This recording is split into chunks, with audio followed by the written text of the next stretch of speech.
Buenos días a todos, mi nombre es Carlos Cortés y este es mi gran round, Demystifying the Syndrome of Inappropriate Antidiuretic Hormone, a Physiological Approach to Understanding Hyponatremia. Esto estoy grabándolo desde casa, cuando lo hice en el trabajo no se pudo grabar, así que no va a ser lo mismo que cuando uno lo hace en persona. No tengo ningún tipo de conflicto de interés en este momento.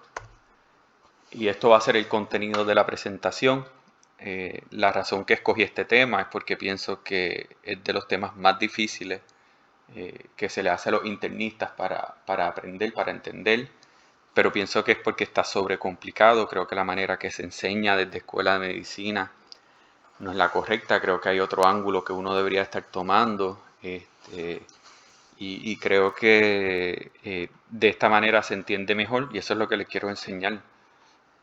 También una de las partes más difíciles de la hiponatremia es tratarla y voy a tratar de fisiológicamente explicar primero cómo llamamos el diagnóstico y luego cómo los tratamos. He tenido la suerte estos días con mis residentes. Hemos tenido, el primer día que llegamos a nuestro piso teníamos 12 pacientes y de ellos 3 estaban hiponatrémicos. Y a los 2 días ya estábamos bien con los pacientes, ya no estaban hiponatrémicos. Pero se los debo a ellas porque ellas han hecho un trabajo excelente, yo no hice nada. Yo estaba nervioso por esta presentación, pero ellas hicieron un trabajo excelente. Y nada, ¿verdad? Después si tienen alguna pregunta o algo me pueden escribir por Instagram y con mucho gusto les contesto. Si tienen alguna duda o algo, siempre estoy disponible para ayudar. Así que vamos a comenzar un poco de la historia. La historia empezamos en el 1923 cuando el Dr. Roundtree describe su primer caso de water intoxication. Él lo que describe son unos pacientes y luego hace pruebas con animales que si bebes más agua, o sea, en exceso a lo que puedes eliminarlo, empieza a desarrollar estos síntomas de water intoxication que son salivación, vómito, convulsiones y tuvo animales que fallecieron. Ningún humano había fallecido en ese momento, pero esos animales que fallecieron los llevaban a necropsia y lo que encontraban era mucho edema cerebral. Así que la conclusión al final es que esto se debe a que hay un problema de agua y sal en el cuerpo, un desbalance, pero no saben bien. Para estos años todavía no teníamos accesible poder medir el sodio en los pacientes, no era algo que se lo tenían en todos lados. No es hasta los 50, 40 que empiezan a usar más la fotometría de flama, en el cual se ve, ahí es que más se empieza a usar. Así que no sabemos bien qué es lo que está ocurriendo en este momento. Ahí entonces nos movemos a los 1930. Le voy a, ¿verdad? Algo importante es que en los 30 tampoco se usaban mucho los fluidos intravenosos y lo que sí se usaba eran la nutrición rectal, en el cual a través del recto pues se pasaban líquidos, agua, comida, alcohol y era lo que se pensaba que eran los nutrientes necesarios. El doctor Murphy hizo el Murphy Strip y eso es lo que voy a estar presentando que estaban usando en estos pacientes. También se conoce como la proctoclisis, que en algunos países todavía se usa en salas de emergencia. Así que vamos en el primer caso, en el 1935, el doctor Helwich describe la primera paciente que fallece a causa de intoxicación de agua. Como pueden ver en el lado izquierdo, tenemos cuánta agua estuvo recibiendo por proctoclisis, las horas luego de la cirugía en anaranjado, en amarillo, ahora va a salir cuánto la paciente estuvo orinando durante todas esas horas. Voy a dejar marcado en azul cuánto estuvo recibiendo agua a través de las horas y abajo ven los síntomas que fue desarrollando. Ya a las 12 horas estaba con vómito, entonces empezó a tener dolores de cabeza severos, temblequeos a eso de las 18 o 20 horas. Y la paciente después de las 30 horas, convulsiones, y a las 41 horas fallece. ¿Okay? A la derecha, en la esquina, pueden ver cuánto fue lo que la paciente estuvo eliminando durante ese tiempo y a la izquierda lo que estuvo recibiendo. Pueden ver la gráfica en azul. Ella recibió hasta casi 9 litros a las 30 horas. y en todo ese tiempo lo único que había eliminado de orina era 1 litro. ¿Ok? Así que ella recibió y se quedó en el cuerpo 8 litros, maybe 7 litros con las peleas de vómitos y otros líquidos. Y definitivamente esto fue lo que la llevó a la muerte. Lo que pasa es que lo mismo, en los 30 todavía no teníamos el sodio, no sabíamos bien qué era lo que estaba pasando. Y sí se encontró que tenía edema cerebral luego de la autopsia. El próximo caso en el 38, que es la primera paciente que se trata por hiponatremia con salina hipertónica. En el lado izquierdo, ¿verdad?, la cantidad de agua que se le dio a la paciente. En la parte de abajo, las horas luego de la cirugía. En la línea entrecortada en amarillo es cuánto la paciente orinó antes de la salina hipertónica. Voy a dejar marcado en violeta cuando le dieron salina hipertónica a la paciente. En las líneas en puntitos, que va a estar en anaranjado, esto es la orina, cuánto orinó luego de la salina hipertónica. Y en azul vamos a dejar otra vez marcado la agua durante las horas después de la cirugía. En la A ya la paciente tiene síntomas.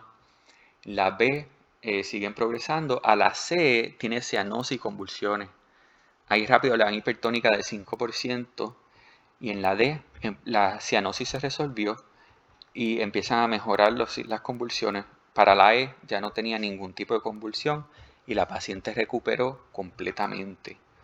Esta paciente terminó recibiendo menos cantidad de líquido en esas 40 y pico de horas, 50 horas. Ella recibió alrededor de 5 litros y pues lo toleró mejor. Se me olvidó decirles que la primera paciente fue una paciente que la llevaron por una tenía colecistitis, le hicieron colecistectomía. Y esta segunda paciente fue una paciente que vino por sangrado vaginal y le terminaron haciendo una histerectomía y después una apendectomía a la misma vez. Luego de los 30, lo próximo que vino fue en los 50. Aquí vino el Dr. Schwartz en el 1957 y lo que hizo fue describir los primeros casos de lo que conocemos como SIADH. Y eran 2 pacientes con cáncer de pulmón que él describió un síndrome de pérdida de sodio renal con hiponatremia, probablemente resultando por la secreción inapropiada de la hormona antidiurética. Ya ¿verdad? Como les dije anteriormente, ya en los 40-50 ya teníamos la medición de sodio en suero disponible. Y pues él podía decir que era hiponatremia lo que estaba pasando en estos casos. Pero no se sabía bien cómo era que la ADH estaba causando la hiponatremia. Y él describe que lo que se pensaba era que había un aumento en pérdidas de sodio a causa de un aumento en el GFR y porque la ADH no permitiría que la aldosterona se secretara. Eso era lo que en ese entonces se pensaba. Ahí entonces nos mudamos al 1984, que literalmente fue hace bien poco, fue hace 37 años. Y viene el doctor Verbalis, que es un endocrinólogo bien reconocido en el mundo, especialmente su trabajo en hiponatremia. Y lo más importante que salió para este año fue que desarrolló un modelo de ratas con esa ADH bien estable, que no se morían cuando le estaban haciendo este trabajo. Y pues nos permitió conocer más sobre la fisiología de esa ADH e hiponatremia. Y lo que yo encuentro que ha sido lo más importante fue en los 1990. El doctor Peter Ager describe y descubre lo que son los canales de aquaporina. En específico, aquaporina número 2. ¿Okay? Las aquaporinas número 2 son las que trabajan en el túbulo colector, son activadas por ADH y esto causa que el túbulo colector, que usualmente es impermeable al agua, se convierta permeable al agua y se reabsorba el agua. Y él recibió un premio Nobel gracias a esto que pudo encontrar, pues porque nos cambió la manera que vemos un montón de enfermedades y como conocemos la fisiología renal.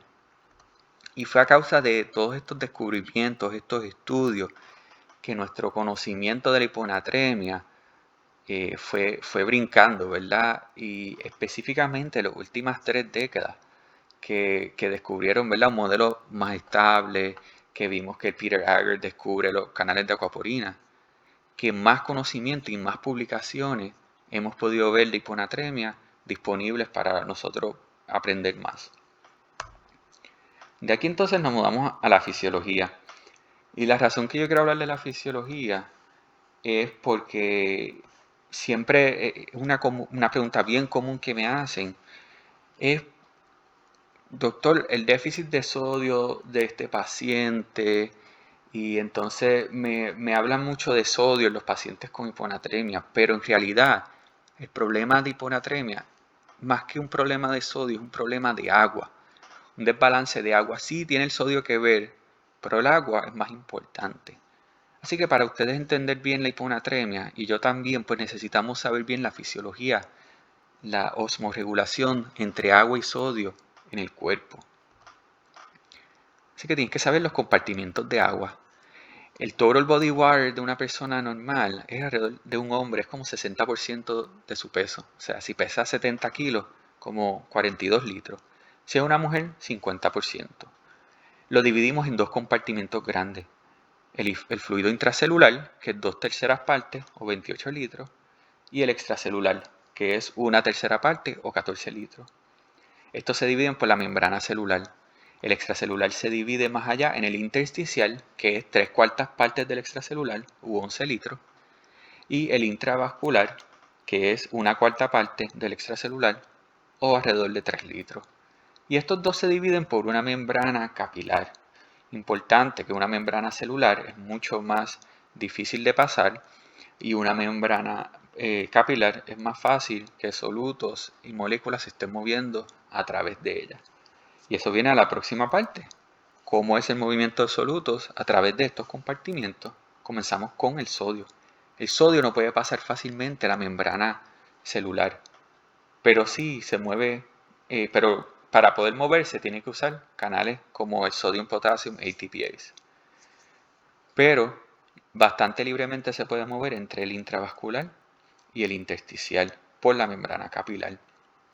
Entonces, el agua sí se puede mover libremente a través de todos los compartimientos, y esto le da un poder importante al sodio, y es el poder de tonicidad. Lo convierte en un osmol activo. Y yo lo que me refiero a esto es que cuando yo añado sodio al área intravascular, el sodio no se va a mover al área intracelular. Va a hacer que el agua se mueva hacia el área intravascular. ¿Okay? Y eso le da una fuerza importante que se llama tonicidad. Y no todos los solutos se comportan así. Y el ejemplo más importante es la urea. La urea no se difunde tan fácil como el agua, pero mucho más fácil que el sodio. Y se puede mover a través de todos los compartimientos.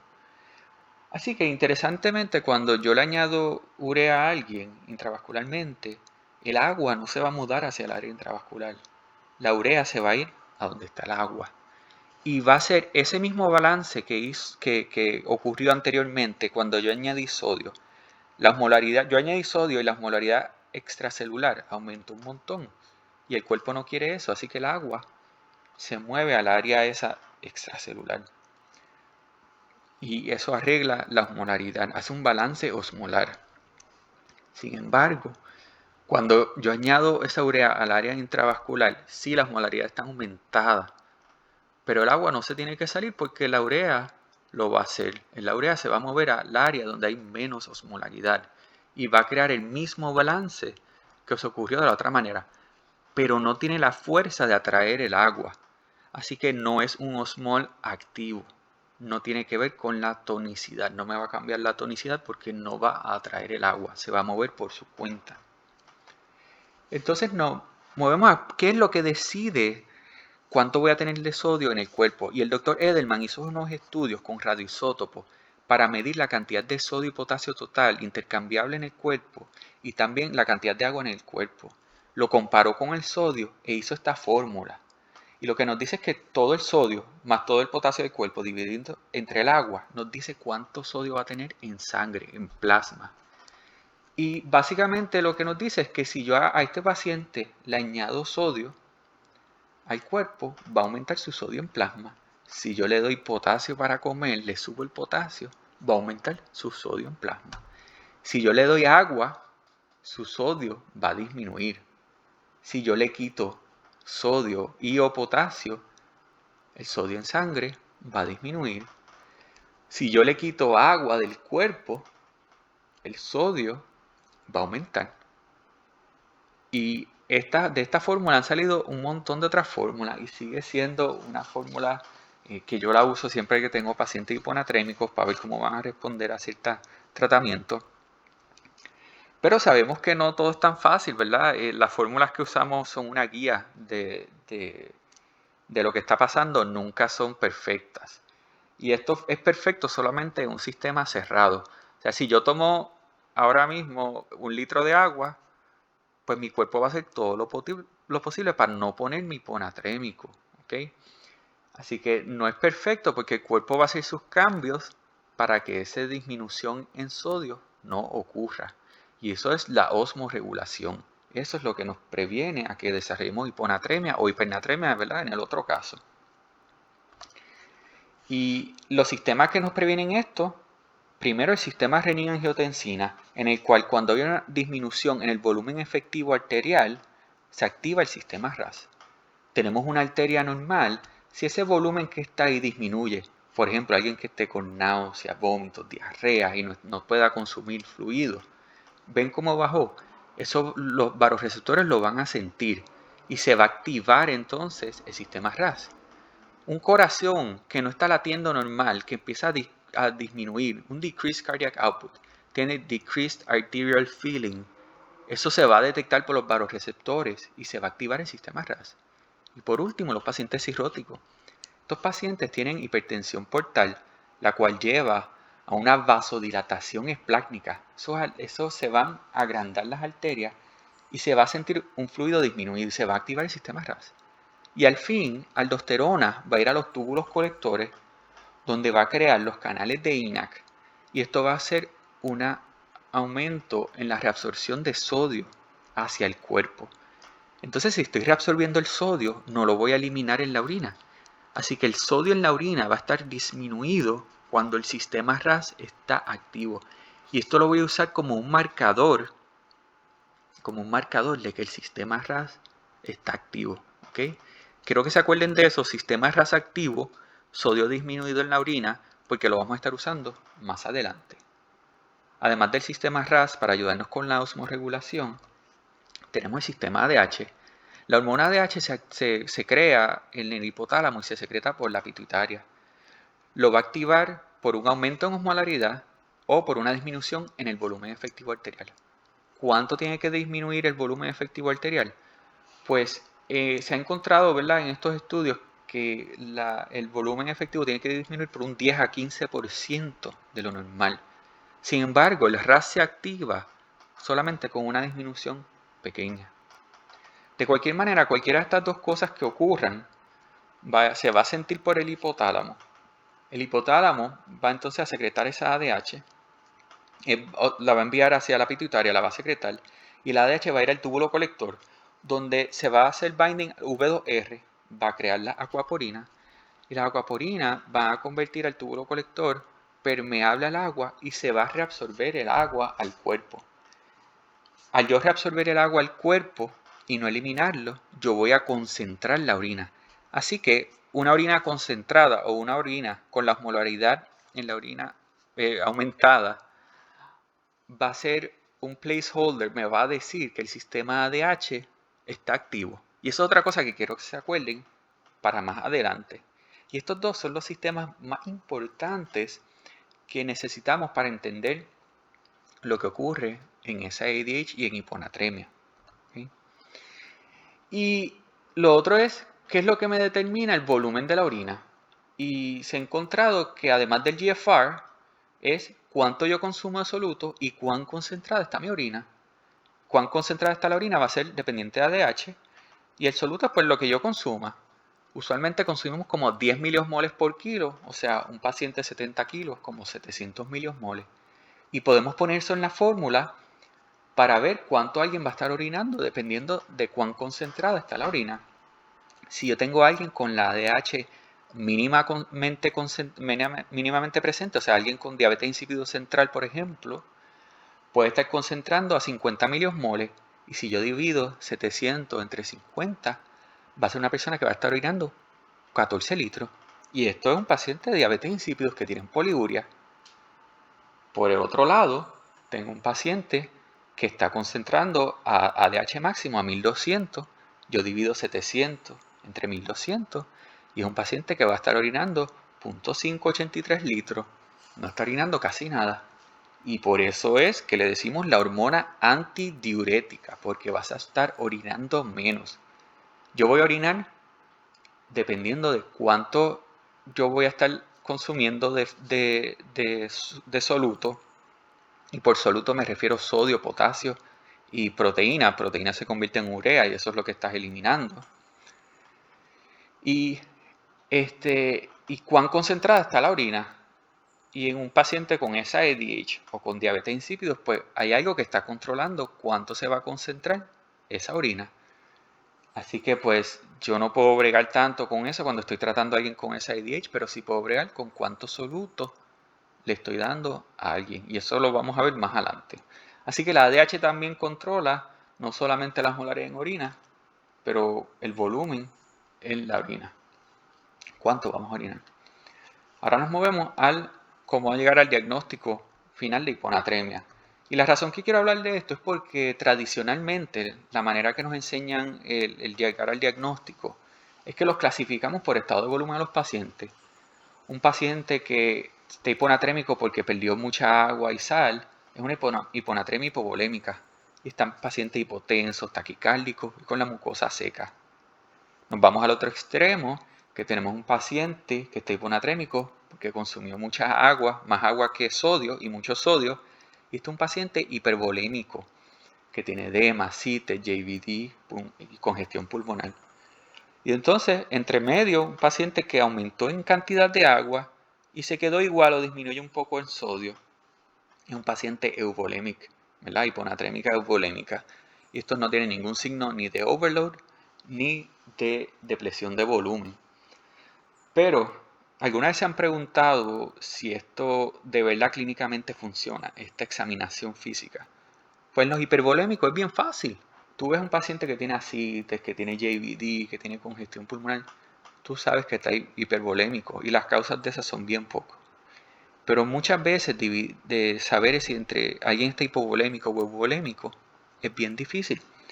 Y eso lo fue a examinar el Dr. Chung en el 1987. Él cogió 58 pacientes con hiponatremia no edematosos y cogió un grupo de médicos. Cada grupito de médicos, 2 o 3 médicos, iban a cada paciente y decidían si el paciente estaba hipo o euvolémico, dependiendo de su laboratorio, su examen físico. Ellos lo decidían. A todos le dieron salina de 0.9 y veían a ver cómo respondían. Si el sodio se quedaba igual o empeoraba, estaban normovolémicos. Si mejoraba el sodio, en realidad estaban hipovolémicos. Y compararon los resultados después de que le dieron la salina y lo que pensaban los médicos. Y solamente encontraron correctamente los médicos 47% de los hipovolémicos y 48% de los normovolémicos. Lo cual te dice que no es una herramienta, ¿verdad?, que es muy buena cuando estamos evaluando estos pacientes porque tiene sensitividad y especificidad bajita.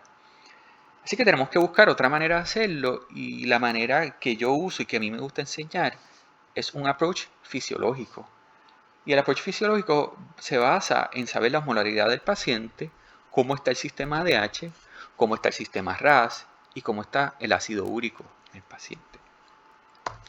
La osmolaridad en la sangre no cambia como siempre nos ha enseñado, ¿verdad? La fórmula es osmolaridad es igual a sodio más glucosa más urea.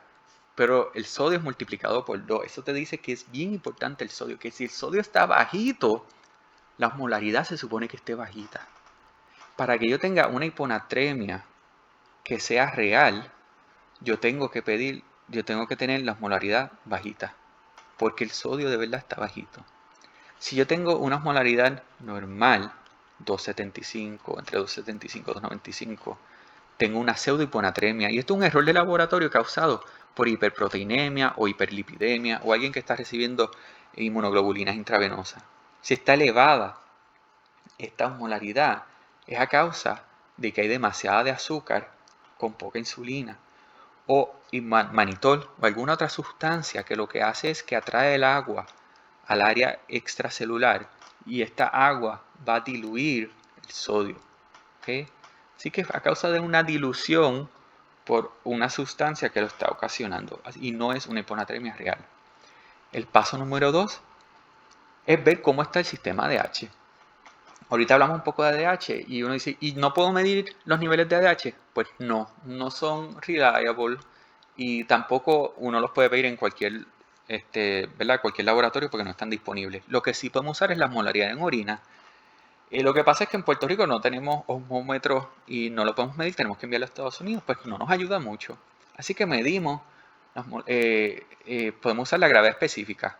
La gravedad específica cogemos los últimos 2 dígitos y los multiplicamos por 30. O sea, si tiene .002 por 30, pues tiene una osmolaridad de 60 miliosmoles.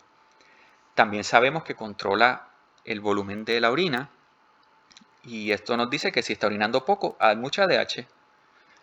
Y si está orinando un montón, pues no tiene mucha ADH. Y la otra cosa que aumenta ADH es si alguien tiene dolor, náusea, vómito o distensión abdominal. Y yo me imagino que cuando estábamos viendo los casos, por ejemplo, la paciente que falleció luego de la cirugía por water intoxication, lo más seguro, ustedes vieron que orinó como 1 litro en toda esa hora, habiéndole dado alrededor de 9 litros.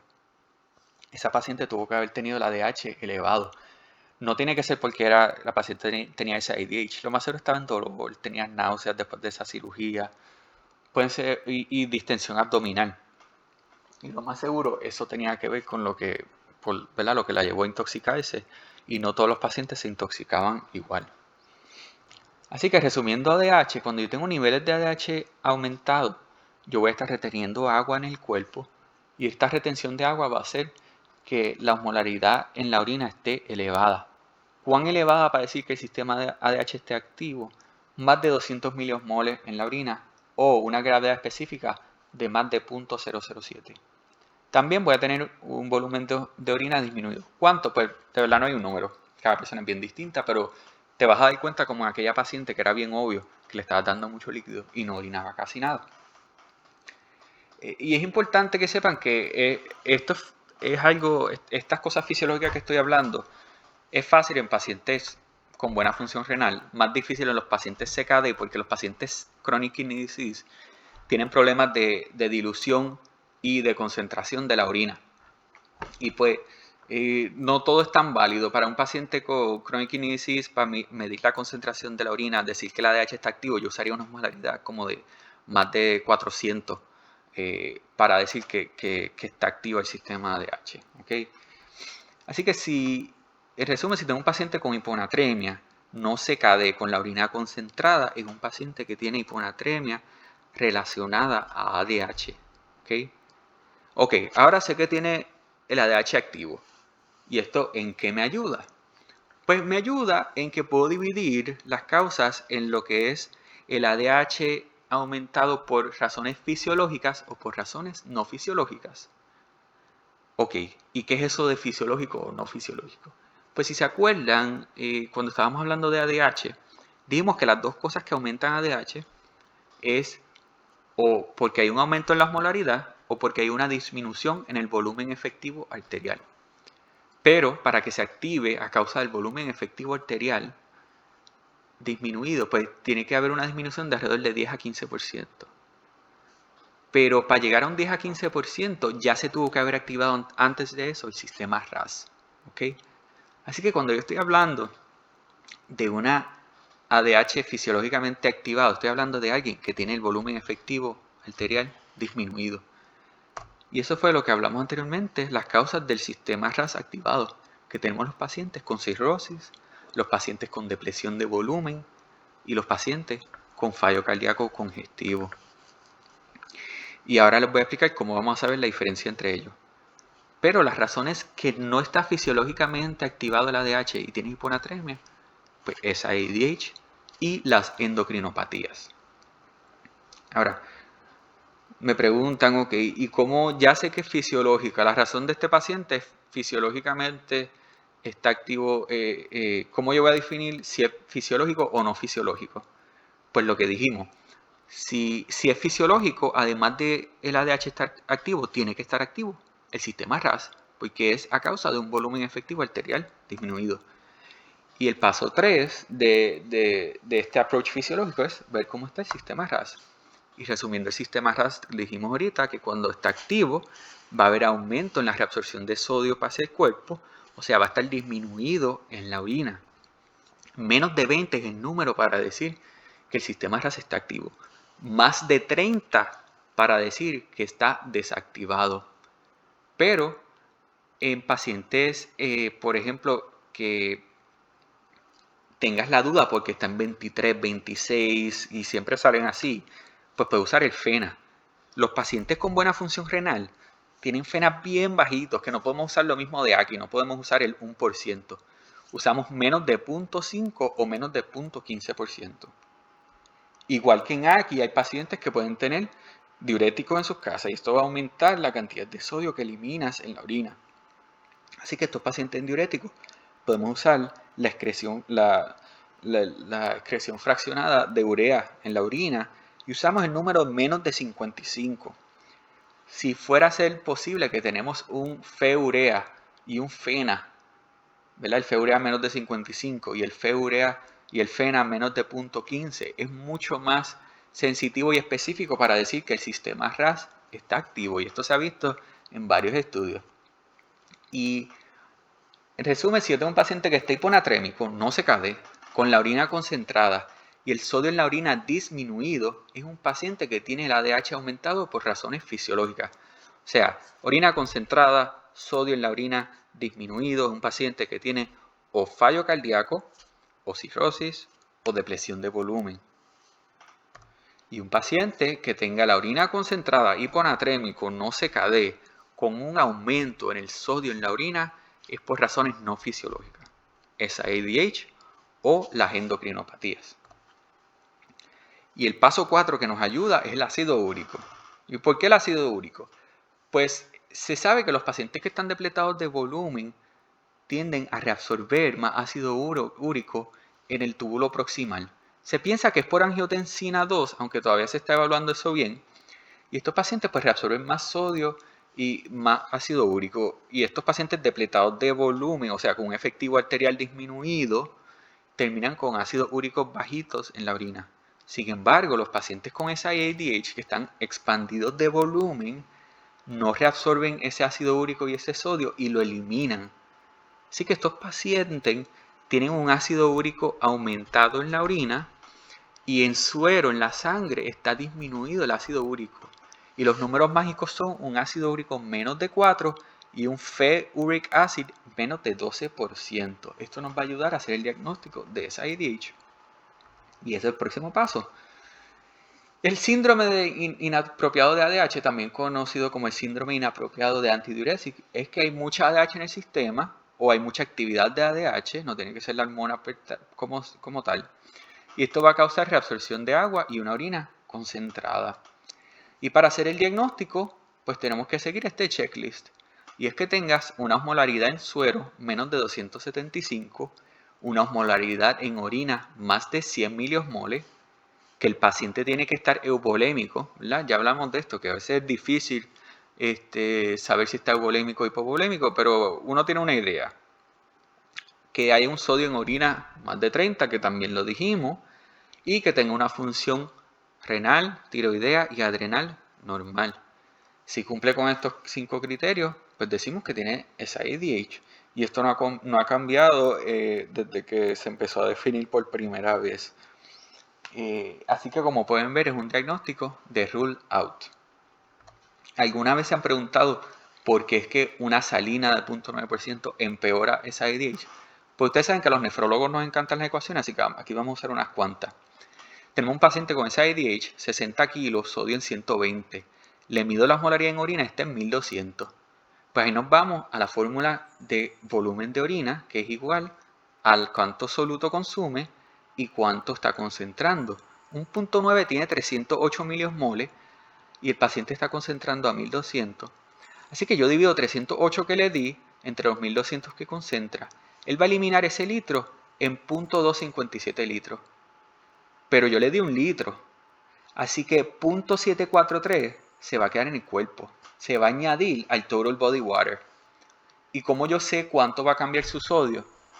Pues volvemos a la fórmula de Edelman. Ya yo sé cuánto sodio tiene el paciente en sangre, que es 120, y sé su total body water, que es 60% de 60, que es 36, pero no sé su sodio y potasio total. Pero si multiplico 36 por 120 es igual a X, su sodio y potasio total es 4320. Y esto lo vamos a ir usando en las próximas fórmulas. Entonces, resolvemos para ¿verdad? Lo nuevo que está pasando, que es que yo le estoy añadiendo 0.74 al total body water, que era 36, y él le dejé el mismo sodio y potasio porque ya eliminó el 0.9. El sodio nuevo de este paciente va a ser alrededor de 118. ¿Okay? Así que yo le di un 0.9 y él eliminó todo ese soluto y eliminó algo de agua, pero bien poquita, y se quedó con mucha agua. Así que su sodio disminuye. No siempre tenemos la molaridad en orina, y lo otro que podemos usar son los cationes en la orina, la cantidad de sodio y potasio que está eliminando en la orina. Vamos a hacer un caso, ¿verdad?, casi igual, y podemos medir que está eliminando 154 de sodio y de potasio, o sea, un total de 308 cationes en la orina. Hacemos un cambio aquí en la fórmula, en vez de usar la osmolaridad de solutos, usamos los cationes. Un paciente le doy 0.9, que tiene 154 cationes, y está orinando 308 cationes por litro. Así que este paciente va a eliminar todos los cationes que le di en 0.5 litros. Pero, igual que el otro, yo le di 1 litro y perdió 0.5. Así que 0.5 se quedó en el cuerpo. Él solamente eliminó mitad de lo que yo le di. Así que a los 36 litros, que es su total body water, yo lo voy a añadir 0.5, porque eso fue con lo que él se quedó. Y va a pasar lo mismo. El sodio de este paciente va a disminuir y se queda con alrededor de 118 de sodio luego de que elimine ese 0.9. ¿Y por qué funciona una salina hipertónica y no un 0.9? Pues vamos a hacer esta fórmula. Vamos a ir usando los cationes, que encuentro que es algo más fácil para nosotros en Puerto Rico. El mismo paciente orinando 308 cationes, pero yo le di 513 cationes. Divido 513 entre 308, él va a botar todos esos 513 en 1.67 litros. Yo le di 1 litro, él elimina 1.67. Él eliminó ese litro que yo le di más 0.67 de su propio total body water. Así que es 36 menos, no más, menos 0.67 litros que él sacó de su propio cuerpo. Y cuando hago la división 4320 entre 35.33, el sodio nuevo del paciente termina en 122. Ahora, esta fórmula yo la estoy usando para alguien en los cambios que voy a tener de sodio luego de que termine de eliminar todo ese soluto que yo le di. No es lo mismo de alguien que estoy tratando por una hiponatremia aguda que tiene síntomas y le doy 3% salina. La manera que va a responder en los primeros minutos, las primeras horas, va a ser bien distinto a alguien que le estoy dando 3% salina a largo plazo. Pero ahora mismo yo me voy a concentrar más a largo plazo para que entiendan cómo es que se comportan. Entonces, las causas de SIADH, las más comunes es por medicamentos, por ejercicios prolongados, por cáncer, más comúnmente siempre nos ha enseñado el small cell del pulmón, causas genéticas, enfermedades del sistema nervioso, sea desde un stroke hasta que meningitis puede causártelo, y enfermedades del pulmón. Cualquier tipo de enfermedad del pulmón, igual que del sistema nervioso, o sea, si alguien tiene una pulmonía, si alguien tiene contusión, si tienes un neumotórax, puedes desarrollar SIADH. Y también por COVID. Y eso lo vimos, estas son la cantidad de incidencia de hiponatremia en pacientes de COVID, la mayoría de las causas siendo SIADH. Bernie, en Italia, solamente 29 pacientes, pero hubo una incidencia bien alta, pero fue un estudio de bien pocos pacientes. En Londres y en Francia, con números mayores, fue alrededor de como 22% en total entre los dos grupos. Pero en el estudio más grande, que fue en Wuhan, de 1.200 pacientes, estamos hablando de una incidencia de 10% de hiponatremia, la mayoría siendo por el SIADH. Así que es bastante común, podemos decir que sí, ¿verdad? Tiene que haber algo ahí que está pasando, pero es porque cualquier cosa en el pulmón te lo puede causar. ¿Y cuáles son los medicamentos que más están asociando con esa ADH? Pues los opiáceos, los antipsicóticos como clorpromacina, haloperidol, esto, y además de que los pacientes toman mucha agua, pues una mala combinación. También tenemos el éxtasis, es la droga que más les gusta preguntar en los exámenes. Esto, además de causarte mucha sed, te aumenta la excreción de SIDH, la secreción de SIDH. Los anticonvulsivos, la carbamazepina es el que más comúnmente lo causa, aunque hay otros también. La nicotina y el más importante de todos para mí, los SSRIs, los antidepresivos.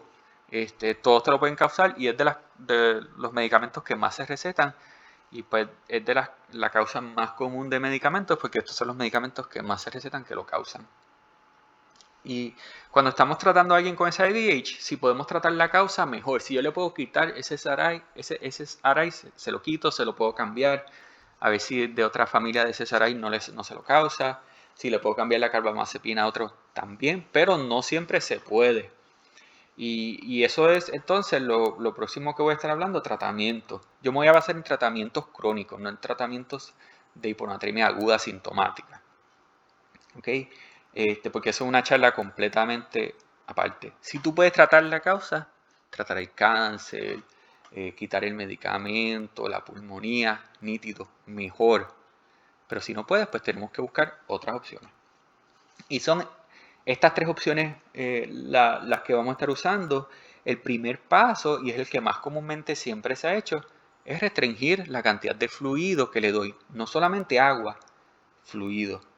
Pero si ustedes han tenido pacientes en fluid restriction, saben que no siempre funciona.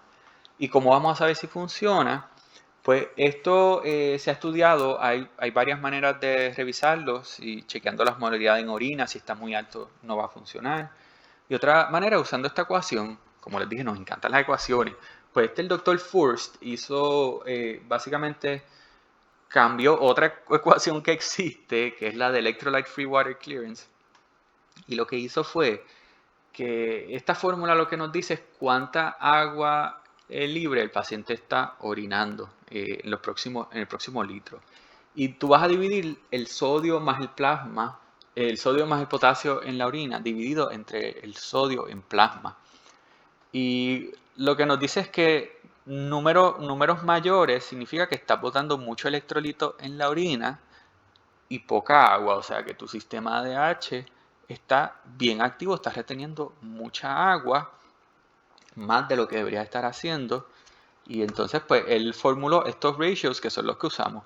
Si tiene un ratio de más de 1, este paciente no debería recibir nada de fluidos en todo el día. Si tienes entre 0.5 y 1 el ratio, puedes recibir como 500 cc en todo el día. Y si es menos de 0.5, ahí le puedo dar hasta 1 litro. Así que si es más de 1, no debe funcionar. Y si es menos de 0.5, debe de funcionar. Pero el problema con esto, ¿qué ustedes creen que es? Compliance. Tú me puedes decir a mí que a lo mejor tengo una condición que no se puede curar y nada más que puedes tomar 500 cc de agua en todo el día. Come on. Ni en piso lo podemos hacer, ni en intensivo lo podemos hacer. Imagínense en su casa. Está la doñita, está la enfermera, está quien sea ayudando. O está el doñito, el esposo, la señora le pide agua. ¿Cómo le va a decir que no? ¿Okay? Así que muchas veces no es la mejor opción. No pienso que es lo más humano. Y el compliance está bien disminuido en nuestros pacientes. Así que nos movemos a la próxima opción de tratamiento. Y eso sería aumentar la cantidad de soluto que yo le doy. ¿Se acuerdan en la fórmula? La cantidad de orina que yo creo que yo elimino al día va a depender de la cantidad de soluto que consumo y cuán concentrada está la orina. Yo no puedo cambiar la concentración de la orina porque, ¿verdad?, tiene un SIDH, pero sí puedo controlar la cantidad de soluto. Y recuerden que la cantidad de volumen también incluye la cantidad de agua que yo elimino. Y la primera opción que tenemos es darle sal, darle tabletas de sal. Cada tableta de sal que tenemos disponible es 1 gramo. Si yo le doy 9 pastillas de sal, o sea 9 gramos, yo le estoy dando 154 miliequivalentes de sodio, que es lo mismo que tiene un 0.9, un litro de 0.9. Lo único que no le estoy dando es ese fluido que tiene 0.9. Importante, si lo vamos a estar dando por un tiempo extendido a los pacientes, es recomendado darle furosemide o algún otro diurético de loop, furosemide alrededor de 20 o 40 miligramos al día, para que ese sodio no se empiece a acumular en el cuerpo y lleve a volume overload. ¿Y cómo funcionan las tabletas de sal? Pues vamos a la fórmula. Esta es la penúltima fórmula, se lo prometo. Y tenemos este paciente, el mismo de ahorita, 308 cationes que está eliminando, y yo le doy 9 tabletas de sal. O sea, le doy 154 cationes y él está eliminando 308 cationes. Así que él va a eliminar esas 9 tabletas, esa cantidad de soluto, la va a eliminar en 0.5 litros. Pero yo no le di nada de fluido porque no se lo di en una bolsita IV, se lo di por la boca. Y ese paciente va a coger y va a eliminar ese 0.5 de su propio total body water. Así que a 36 yo le voy a quitar 0.5 y hago la división y termina con 122 de sodio. Así que estamos hablando de un paciente que si yo le doy estas tabletas de sal le va a mejorar el sodio. Recuerden que esto es un sistema cerrado lo que estoy proponiendo aquí. Aquí yo no estoy tomando en cuenta que este paciente a lo mejor yo no sé cuánta agua va a tomar para bajar esas pastillas. Yo no sé si el paciente está recibiendo antibióticos que se diluyen en 0.9 y tiene sal y tiene agua. No estoy tomando en consideración nada de eso. ¿Ok? Pero en un sistema cerrado funciona. Y eso nos ayuda, ¿verdad?, a hacer un plan de que si va a funcionar, de cuántas tabletas de sal le debería estar dando al paciente para que mejore su sodio, para que haya algo de mejoría, ¿ok? Y lo recomendado en UpToDate y en otros sitios es alrededor de 9 gramos al día para ver una mejoría. Pero cada paciente varía, dependiendo de su cantidad de, ¿verdad?, de concentración de la orina y eso. Y el próximo paso de aumentar el soluto es urea. ¿Se acuerdan que les dije que soluto incluía sodio, potasio y urea? O sea, proteínas que se convierten en urea. Pero dar potasio, pues a veces es más complicado. Y urea es una otra opción que tenemos. ¿Cómo llegamos a la urea? Pues antes se notaba que a los bebés infantes que le daba leche de vaca alta en proteína y adultos que se le daba dietas altas en proteína, empezaban a aumentar la cantidad de urea que tenían en el cuerpo. Esto los llevaba a que se pusieran poliúricos, o sea, eliminaran mucha orina y terminaban hipernatrémicos. Y eso suena como perfecto para nuestros pacientes que cuando tienen esa ADH orinan poco y están hiponatrémicos. Así que si lo de algo que los pone a orinar mucho y les pone hipernatrémicos, pues suena como un tratamiento ideal. Y eso lo llevó a cabo en el 1980 el doctor Decoux, en el cual cogió 20 pacientes con esa ADH y les estuvo haciendo pruebas por un montón de tiempo usando la urea. Y tenía periodos en el cual le daba la urea y se la quitaba, se la daba y se la quitaba. Y estaba, de verdad, tienen un montón de gráficas súper nítidas. Les recomiendo que lo hagan el estudio. Yo les voy a presentar 2 de los pacientes. El primero es un médico de 27 años que se fue de voluntario supuestamente para que le inducieran un síndrome de ADH y le estuvieron dando pitresina 2 veces al día por 3 semanas. A la misma vez tuvo 3 periodos que voy a dejar marcado en amarillo para que ustedes vean que estuvo recibiendo urea durante ese tiempo y vean los cambios que pasaban. La bola roja es la cantidad de sodio en la sangre y pueden ver cada vez que le daba la urea se quedaba nítido. Se la quitabas y bajaba el sodio. Le dabas la urea, aumentaba. Se la quitaba y bajaba. Y se mantenía en eso mismo cuando le cambiabas la urea. Lo otro que podemos ver en este triángulo anaranjado es el peso del paciente. Le quitabas la urea y aumentaba el peso, se la ponías y bajaba el peso, se la quitabas y aumentaba. Y ocurría a la misma vez de los cambios de sodio. Aumentaba de peso y bajaba el sodio. Y lo otro que les voy a enseñar es el volumen de orina del paciente. Y pueden verlo aquí en rojo, las veces que recibía urea, ese urine output aumentaba un montón. Y aquí aumenta, le quitas la urea y disminuye. ¿Okay? Y esto va a la misma vez que los cambios en sodio. Cuando el sodio le bajaba, el urine output disminuía y aumentaba de peso, que te dice que estás reteniendo agua y eso lo lleva a aumentar de peso, orina menos y la hiponatremia empeora. Yo les doy urea, empieza a eliminar más agua, aumenta el volumen de la orina y empieza a perder peso y a subir el sodio. Y te dice que la urea causa que se elimine agua, o sea, estamos hablando de una osmosis, de una diuresis osmótica. ¿Ok? Y eso es lo que hace la urea. Y este es el otro caso que les voy a presentar. Este es un paciente con cáncer broncogénico, con SIADH, y por 11 semanas se le estuvo dando urea. Cada flechita aquí es 30 gramos de urea, así que este día le dieron 90 y este 30, y aquí 90 y aquí 30. Y vamos a seguir aquí la estrella.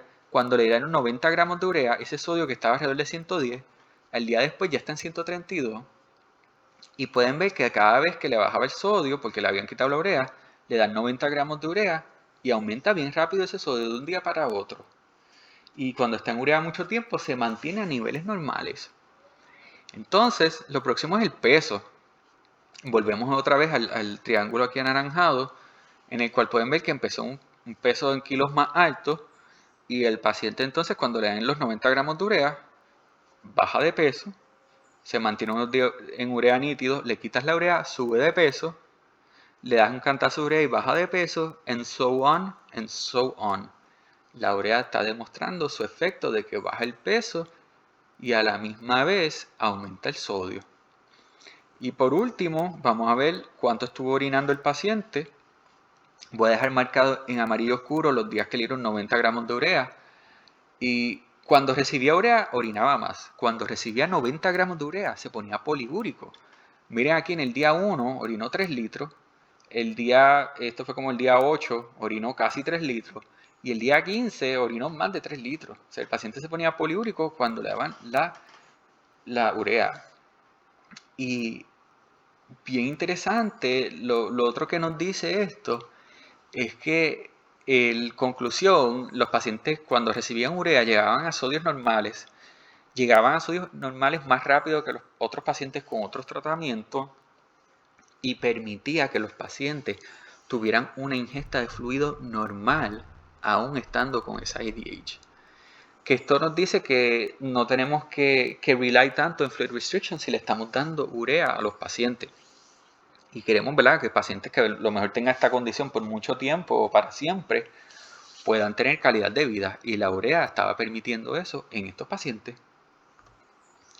¿Y cómo funciona la urea? Pues en un paciente hiponatrémico con función normal del riñón, yo no quiero retener más agua y lo que voy a hacer es que voy a eliminar agua. Yo que me tomé ahorita 3 vasos de agua para que no se me secara la boca, pues estoy botando todo eso.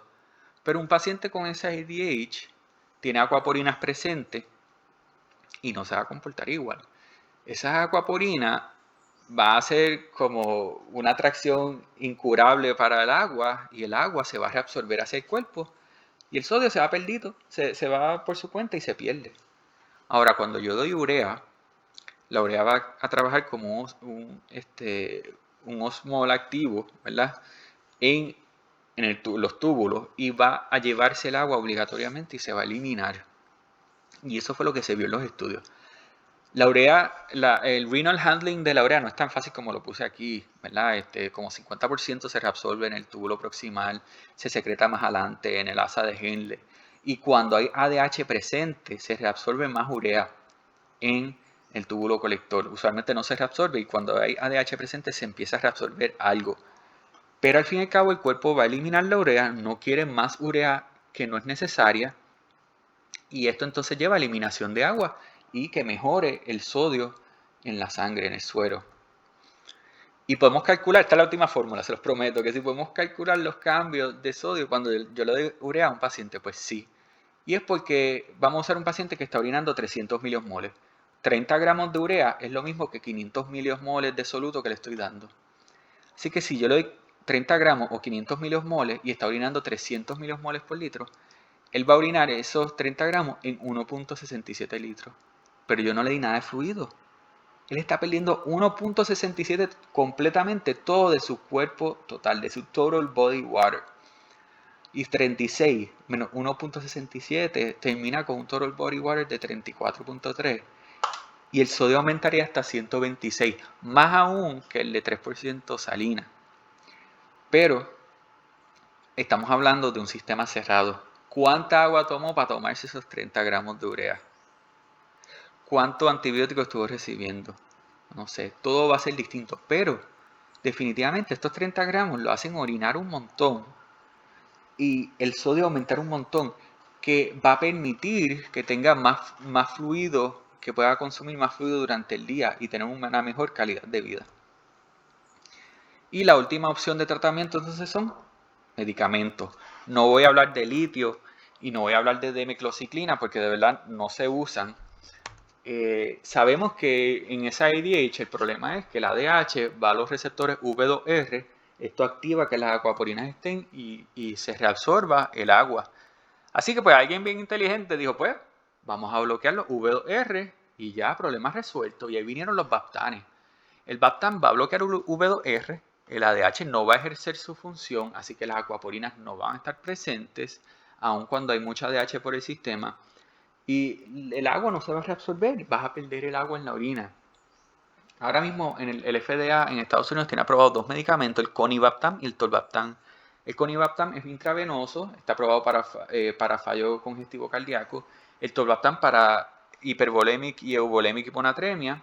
Pero sepan que por lo menos en el hospital de veteranos, cada pastilla de Tolvaptan cuesta alrededor de $300. Y estamos hablando de 1 a 4 pastillas todos los días.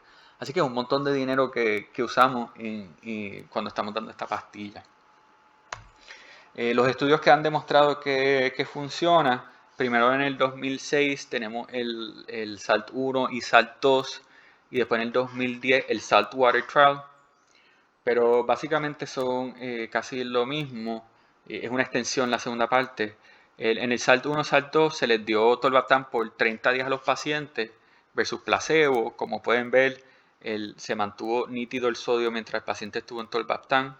Eran pacientes con varias condiciones porque causaban hiponatremia, ya mismo se las digo. Y el Saltwater Trial fue una extensión del SALT-1, SALT-2 y los pacientes tuvieron un holiday period después de acabar el estudio y después el plan era 214 semanas, estuvieron alrededor de 700 días más o menos en tolvaptan, pero durante ese tiempo pues el sodio se mantuvo nítido. Los pacientes que tenían hiponatremia, las causas de hiponatremia en esta población fue alrededor de 26% tenían cirrosis, un 31% tenían fallo congestivo cardíaco y un 43% era por SIDH. Los efectos secundarios más comunes de ellos fueron increased thirst, tenían mucha sed, la boca bien seca y por último que tenían muchas ganas de orinar. Y estos fueron los efectos secundarios más comunes, no hubo nada demasiado drástico y fueron similares en ambos estudios. El problema que tenemos con el tolvaptan vino en un estudio de la adult polycystic kidney disease en el 2012 en New England, en el cual cogieron de 1.400 pacientes, 900 y pico le dieron tolvaptan por 3 años, pero en dosis bien altas, entre 60 a 120 miligramos.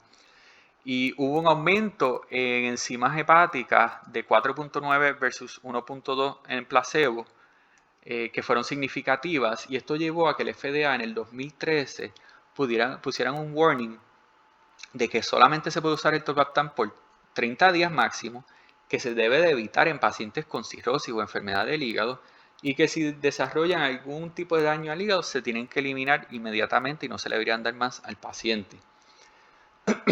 Y eso ha llevado a que las guías y en UpToDate y en otros sitios no recomienden dar tolvaptan en pacientes con enfermedad del hígado. Pero hay centros de trasplantes de hígado que si tú tienes hiponatremia y estás ahí, estás listo para el trasplante, pues te los van a dar porque están ready.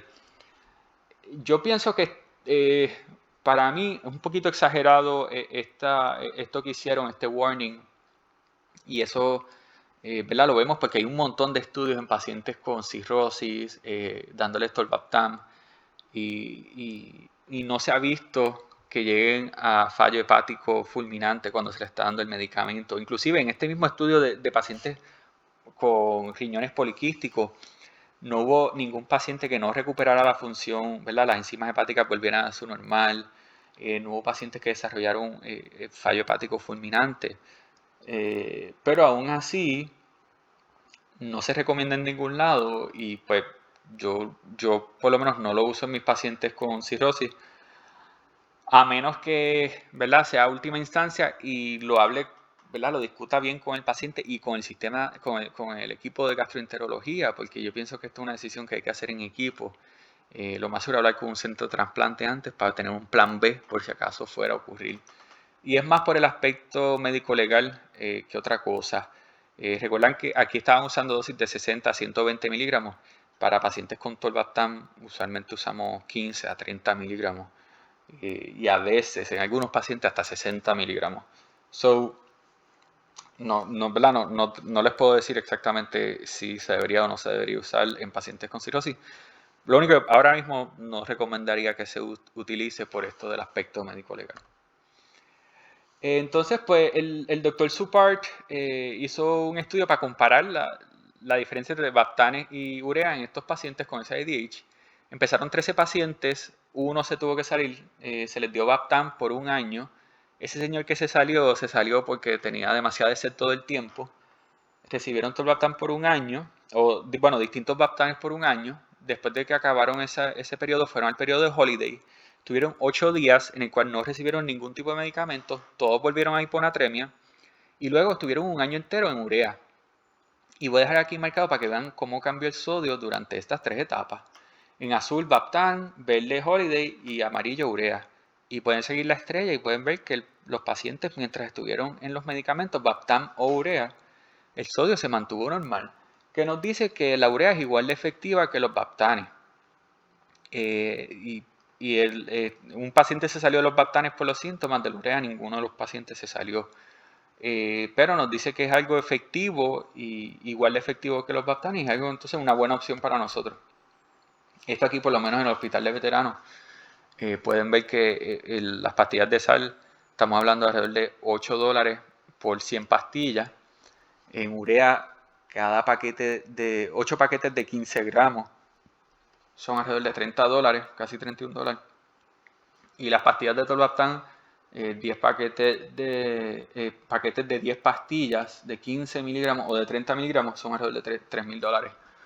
Así que pues definitivamente sodio y urea son mucho más baratos y entiendo que la urea es tremenda opción.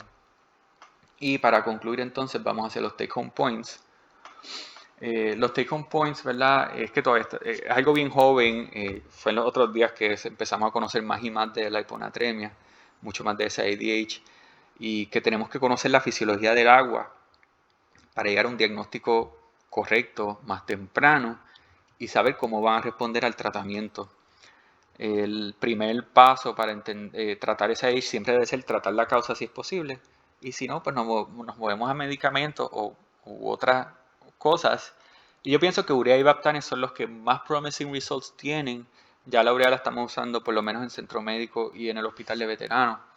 Me preocupa de los baptanes la enfermedad del hígado. Pienso que está un poco exagerado ¿verdad? Los warnings que tienen, pero el precio va a ser una limitación, no importa dónde tú estés ahora mismo. Y de la urea pienso que necesitamos estudios más grandes y más complejos para entender bien, aunque parece ser ideal para los pacientes. Entonces, nada, gracias a todos. ¿Verdad? Pueden seguirme en Body Kidneys, como les dije, me pueden escribir preguntas aquí o me pueden escribir preguntas a través de Body Kidneys, con mucho gusto les contesto. Durante el Grand Round al final me hicieron varias preguntas. Una de las preguntas que me hicieron, yo la contesté, que es por qué en CKD, en CKD, no podemos usar tanto la osmolaridad en orina, ya les dije eso. Y una pregunta bien buena que me hicieron fue, los pacientes que estamos dándole tratamientos para hiponatremia, que si podemos usar la osmolaridad en la orina para ver cómo van a responder, y sí, tú puedes usar la osmolaridad en orina y puedes usar el volumen de orina en estos pacientes. Por ejemplo, un paciente con depresión de volumen que está hiponatrémico, con la urea, con la osmolaridad en la orina bien elevada, mientras le estás dando tratamiento, ¿verdad? Le estás dando 0.9, que es el tratamiento para estos pacientes, le estás dando volumen. De la nada empieza a orinar un montón y de la nada le haces la osmolaridad en orina y está bien disminuida cuando había llegado bien elevada. Esto nos dice que el volumen efectivo arterial ya está mejor que lo que había estado antes, ya no está tan bajo como un 10 o 15%. y el sistema ADH se está desactivando. Eso va a causar que el paciente empiece a orinar un montón de agua. Y eso también sirve como un warning sign de que este paciente puede sobrecorregir el sodio. Y podemos usar la osmolaridad en orina que esté disminuyendo o un aumento en el volumen de orina para decirnos que se está desactivando el ADH y es el momento que tenemos que tener más cuidado que los pacientes no vayan a sobrecorregir el sodio y esto nos lleve, ¿verdad?, al ODS, al Osmotic Demyelinating Syndrome, que todos le tenemos miedo. Y nada, pues muchas gracias a todos y nos estaremos viendo estos días. Bye. Estas son mis referencias.